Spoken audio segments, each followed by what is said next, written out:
Welcome to the new vlog of Sudarsh vlogs. आजचा vlog आहे तुळशी विवाहाचा। कार्तिक एकादशीला सर्व मंगल कार्याची सुरुवात केली जाते। कार्तिक एकादशीलाच देव उठणी एकादशी असेही म्हणतात। चातुर्मासात 4 महिने भगवान श्री विष्णू झोपलेले असतात आणि ते कार्तिक एकादशीच्या दिवशी उठतात, म्हणून या दिवशी देव उठणी एकादशी असे म्हणतात। कार्तिक एकादशीपासून सर्व मंगल कार्याची सुरुवात केली जाते। या मंगल कार्याची सुरुवात म्हणजेच तुळशी विवाहापासून केल्या जाते।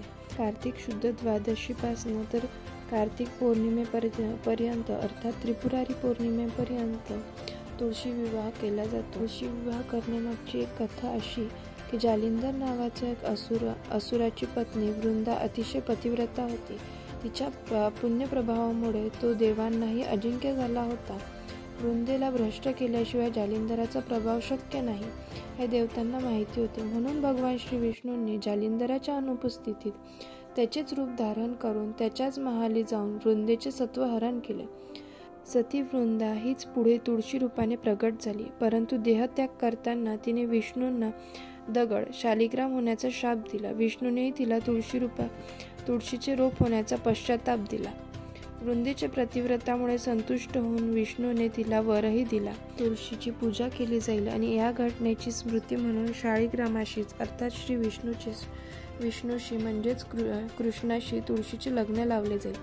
तेव्हापासून तुळशी विवाहाची परंपरा प्रचलित आहे। असे म्हणतात की तुळशी विवाह केल्याने कन्यादानाचे पुण्य प्राप्त होते, म्हणून घरोघरी तुळशी विवाह करण्यात येतो।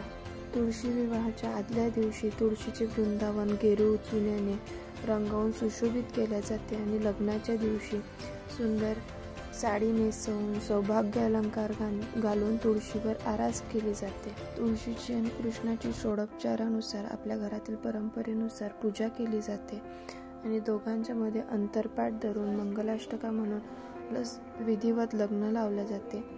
लग्न लावून कन्यादानही केले जाते व मंत्रपुष्पांजली आरती केल्या जाते आणि घरच्या कन्येस श्रीकृष्णासारखा आदर्श वर मिळावा असा या तुळशी लग्नामागचा आणि कन्यादानामागचा हेतू असतो।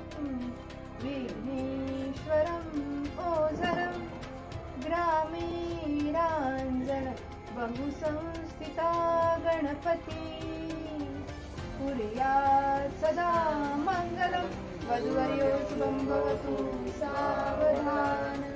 गंगा सिंधु सरस्वती च यमुना गोदावरी नर्मदा कावेरी शरयू महेन्द्रतनया शर्मण्वती वेदिका क्षिप्रा वेत्रावती महासुर नदी ख्याता गया गंडकी पूर्ण जले समुद्र सरिता कुर्यात् सदा मंगलम वधूवर्यो शुभं भवतु सावधान।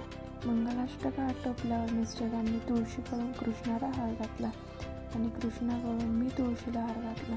हे हार घालताना आम्हाला आमच्याच लग्नाची आठवण झाली आणि अशा रीतीने गोर बाजी आवडा कृष्णदेव सावडा असे म्हणत विवाह सोहळा पार पडला। फराळाचा नैवेद्य दाखवला आणि गणपतीची, कृष्णाची आणि तुळशीची आरती केली।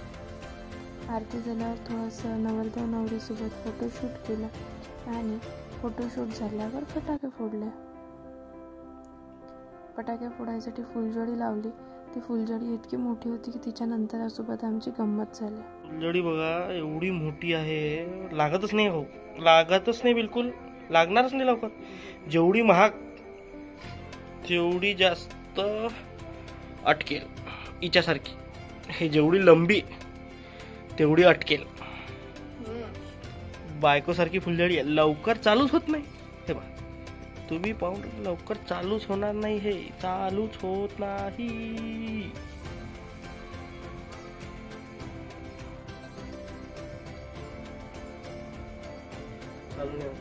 बंदूक सारखी चालू एवढी महागडी वस्तू एवढी अटके झाली रे बा सुरू. आणि अशा प्रकारे हा व्लॉग इथेच संपतोय. मी सांगितलेली माहिती तुम्हाला कशी वाटली कमेंट करून सांगा. Do like, share and subscribe. Thank you. Stay tune.